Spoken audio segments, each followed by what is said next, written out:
আসসালামু আলাইকুম দর্শক শ্রোতা, আপনারা সবাই কেমন আছেন? আশা করি সবাই অনেক ভালো আছেন। আপনারা যারা ২৮শে ফেব্রুয়ারির পর কন্টেন্ট মনিটাইজেশন পলিসি ইস্যু সমস্যার মধ্যে পড়েছেন, আপনারা কিন্তু চাইলে খুব সহজেই content monetization policy issue remove করতে পারবেন।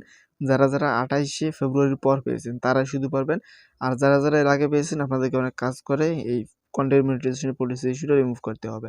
তো আপনারা যারা ২৮শে ফেব্রুয়ারির পর পেয়েছেন তারা কীভাবে রিমুভ করবেন, তো সম্পূর্ণ ভিডিওটি মনোযোগ সহকারে দেখলে এখান থেকে অনেক কিছু শিখতে পারবেন, এমনকি অনেক কিছু বিষয় আছে বুঝতে পারবেন। তো তার আগে আপনাদের কাছে ছোট্ট একটা রিকোয়েস্ট, আপনারা যদি আমাদের পেজে নতুন হন অবশ্যই আমাদের পেজটা ফলো দিয়ে পাশে থাকবেন। আর যদি ইউটিউব চ্যানেল নতুন হয়ে থাকে অবশ্যই আমাদের ইউটিউব চ্যানেলটি সাবস্ক্রাইব করে পাশে থাকবেন। দর্শক শ্রোতা, যারা ২৮শে ফেব্রুয়ারির পর কন্টেন্ট মনিটাইজেশন পলিসি ইস্যু পেয়েছেন তারা যেভাবে রিমুভ করবেন, আপনাদের কাজ হলো যে আপনাদের পেজের মধ্যে যদি কোনো সমস্যা হলো কন্টেন্ট থাকে, বা আপনারা যদি অন্যের কোনো মিউজিক বা অন্যের কোনো পিকচার বা অন্যের কোনো ভিডিও আপনার পেজের মধ্যে আপলোড করে থাকেন, মার্চের ২৮ তারিখের মধ্যে কিন্তু আপনাদেরকে এই সমস্যাগুলো সমাধান করতে হবে। করার পর কি হবে, আপনারা এই মার্চের ২৮ তারিখের পর কিন্তু খুব সহজেই content monetization policy issue remove করতে পারবেন। তাছাড়া কিন্তু আপনারা পাবেন না। আর যাদের পেজের মধ্যে, আপনারা সবাই কিন্তু পেজটা রিভিউ করে দেখবেন যে আপনার পেজের মধ্যে কোনো সমস্যা আছে কিনা। যাদের পেজের মধ্যে কোনো সমস্যা নেই, আপনাদেরকে কোনো ভিডিও বা কোনো পিকচার ডিলিট করতে হবে না, এমনকি কোনো পোস্ট ডিলিট করতে হবে না। আপনারা নিশ্চিন্তে থাকবেন। ২৮শে মার্চের পর দেখবেন যে আপনাদের যাদের পেজের মধ্যে কোনো সমস্যা ছিল না, এমনিতে আপনাদের পেজের মধ্যে কন্টেন্ট মনিটাইজেশন পলিসি ইস্যু দিয়ে দেওয়া হয়েছিল। এখন কিন্তু আপনাদের এই কন্টেন্ট মনিটাইজেশন পলিসি ইস্যু খুব সহজে ফেসবুক নিজেই রিমুভ করে দেবে।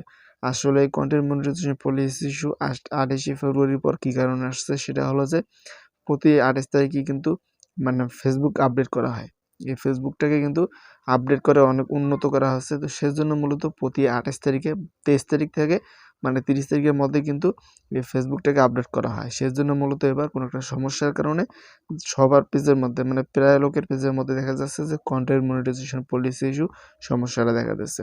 তো এই বিষয় নিয়ে চিন্তার কোনো কারণ নেই। খুব সহজেই এমনিতে কন্টেন্ট মনিটাইজেশন পলিসি ইস্যুটা রিমুভ হয়ে যাবে। আর যাদের পেজের মধ্যে সমস্যা আছে, আপনারা খুব সহজে ভিডিওগুলো ডিলিট করে দিলে কিন্তু আপনারাও এই চান্সের মধ্যেই খুব সহজে আপনারাও এই কন্টেন্ট মনিটাইজেশন পলিসি ইস্যু ফেসবুকের কাছ থেকেই রিমুভ করে নিতে পারবেন। তাতে কোনো সমস্যা হবে না। এখানে একটা বিষয় হলো যে অনেকেই দেখবেন যে ১ বছর বা ২ বছর আগে যদি আপনারা এই ধরনের কোনো ভুল করে থাকেন, কন্টেন্ট মনিটাইজেশন পলিসির আন্ডারে যে সমস্যাগুলো হয়ে থাকে, আপনারা যদি এই সমস্যাগুলো ১ বছর বা ২ বছর আগে করে থাকেন, তাহলেও কিন্তু আপনার পেজের মধ্যে কন্টেন্ট মনিটাইজেশন পলিসি ইস্যু আসতে পারে। আপনারা সেই ভিডিওগুলো ডিলিট করে দেবেন। দিলে কিন্তু আপনারা খুব সহজে আপনাদের পেজটা থেকে এই content monetization policy issue remove করতে পারবেন। এখানে আর কোনো আপনাকে সমস্যার সম্মুখীন হতে হবে না। দর্শক শ্রোতা, যদি ভিডিওটি ভালো লাগে অবশ্যই ভিডিওটি শেয়ার করে অন্যকে দেখার সুযোগ করে দেবেন। আর আপনারা যদি আমাদের পেজে নতুন হন অবশ্যই আমাদের পেজটা ফলো দিয়ে পাশে থাকবেন।